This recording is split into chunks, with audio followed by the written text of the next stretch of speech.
Yay, physics. Welcome back. Okay, so what we're doing now is we're looking at motion. This is our second video in the series of motion notes. And what we're looking at is database mathematical modeling, position versus time graphs. So the reason I gave it this complicated name is because we've thrown this word around a lot. And I'm having a hard time, I'm wondering if people are having a hard time with what I mean by that. When I say mathematical modeling, that's essentially defining an equation. You're building an equation. You're identifying the relationships between things. So the first question I have to ask you guys is, what is an equation?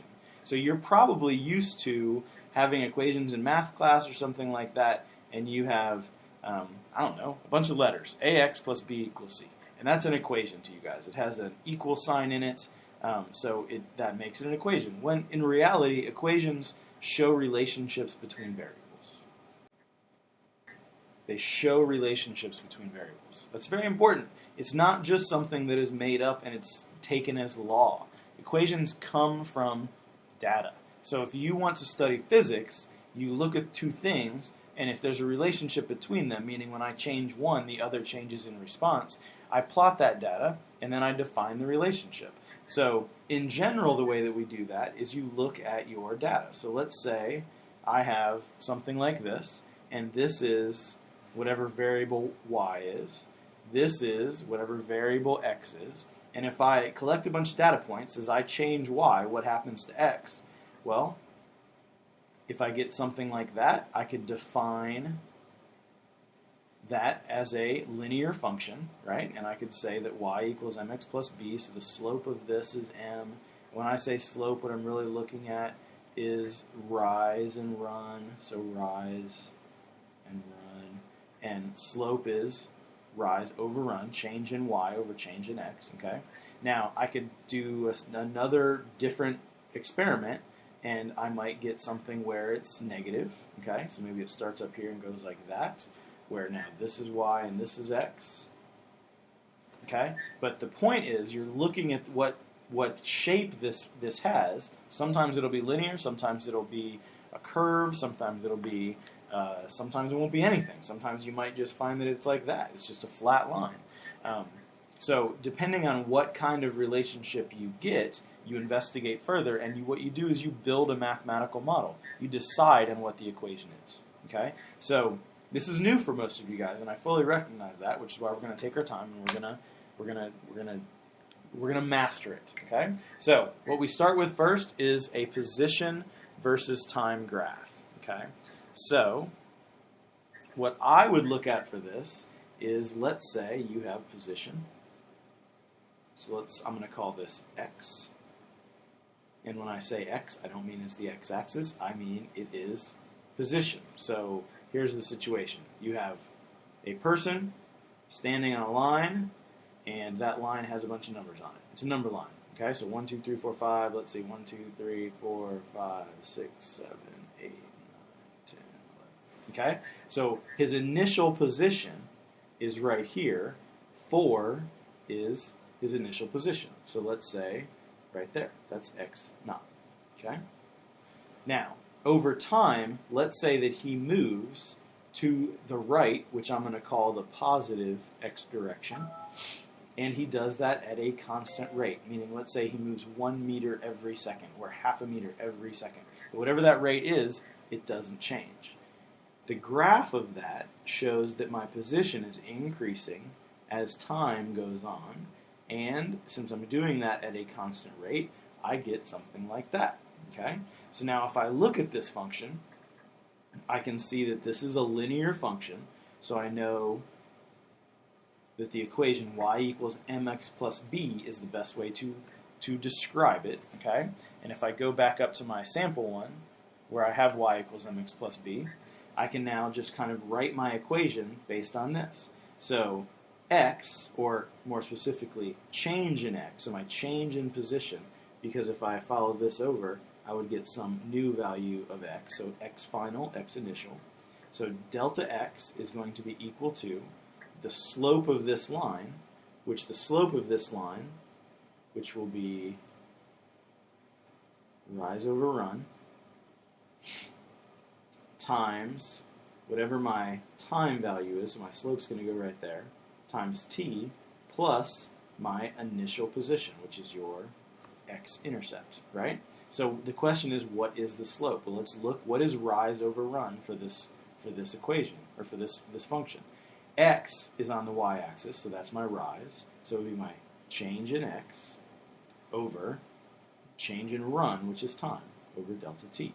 Hopefully from the last video that looks familiar. Delta x over delta t is my slope, okay? Now, but what can I use this for something? So I've just built a mathematical model, defined a model that describes this object's change in position as a function of time, okay? Well, I know that delta x over delta t is my velocity. So now I have a little bit easier to read function, and I've brought in a new thing. So now I can use this to describe velocity as a function of time, okay? So let's say I want to know how fast the guy is going. Well, I can plot his motion, and I can find the slope, and that'll tell me his velocity. Let's say I want to use this to extrapolate and find a value later. If he continues doing this for 30 minutes, how far will he go? Well, knowing these values, how fast he's going, the time, where he started at, I can figure out where he ends up, okay? So this is a very useful tool now that we've just developed from data, okay? So we've come up with an equation for velocity, or for position as a function of time, and it depends on how fast you're going. Now, example 2, what would be different if now instead, for my number line, let's use the same example, he starts in the same place, but now he moves to the left, okay? Well, let's go ahead and say this is x. Now I'm just going to make this right here. This is t. So there's my axes. He starts at 4 meters, which we called our initial position, okay? And now he's moving to the left. Well, moving to the right up here caused me to increase values of x every second. Moving to the left will cause me to go down values of x every second, okay? So now, eventually, there's a 0 in my number line. He could keep walking that way, though, and you can see now I get into the negative values of x. So now this becomes the slope of my line, okay? But again, this slope is my velocity. We would just say that I have a negative velocity. Now, let's look at a different example. Let's say you have a block, and it is just sitting on a table. Well, what would its position as a function of time graph look like? Okay, well, let's say it's starting right here. This is his initial position, x sub 0. Well, if that's what that is on the position graph, a second later, it's the same thing, second later, it's the same thing, same thing, same thing. It's not changing at all. So you can see that now, again, the slope of this is your velocity, and the slope of that is 0. Now, I could look at a more complicated situation, and this is what you need to train yourself to be able to do. If I have a position versus time graph, what if I give you something like that? Can you describe that object's motion? Right here, its slope is 0, so its velocity is 0, so it's at rest. Right here, this region right here, it has a negative slope, so it has a negative velocity, so it's moving in the negative direction with constant velocity. Okay? Now that velocity is negative, it's moving in a negative direction. Right here, v equals 0 again, so it's at rest. And right here, it's moving in the positive direction with constant velocity. Okay? So those are examples of position versus time graphs. Remember, the reason they're so important is because position and change in position is an observable and measurable quantity. You can watch somebody do it, and now from watching somebody do something, you can create a set of data and show that data on a graph, and from that graph you can calculate an object's velocity. Velocity can be used to do many things. So that's what I mean when I say you're using mathematical modeling. Now, our first derived equation. So what are our derived equations? We've got this one right here.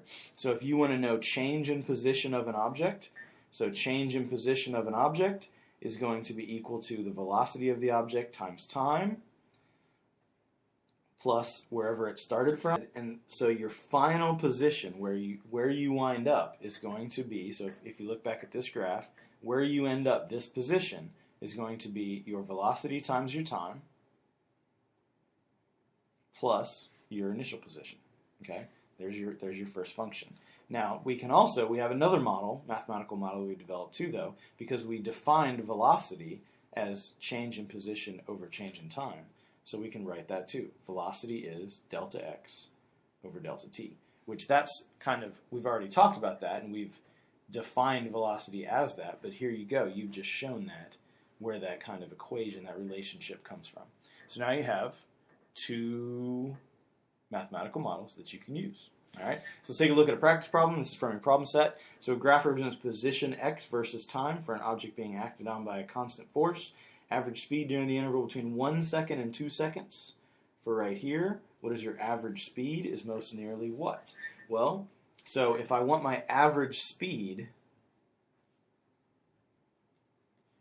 all I really need to know is how far I went and how long it took, right? Now, if you look at the graph, it might seem confusing because I'm looking from 1 to 2, so this is position versus time, so I look at the slope of this, and you can see that the slope is changing, but they don't want to know one specific change in slope. They just want to know the average change, the average speed.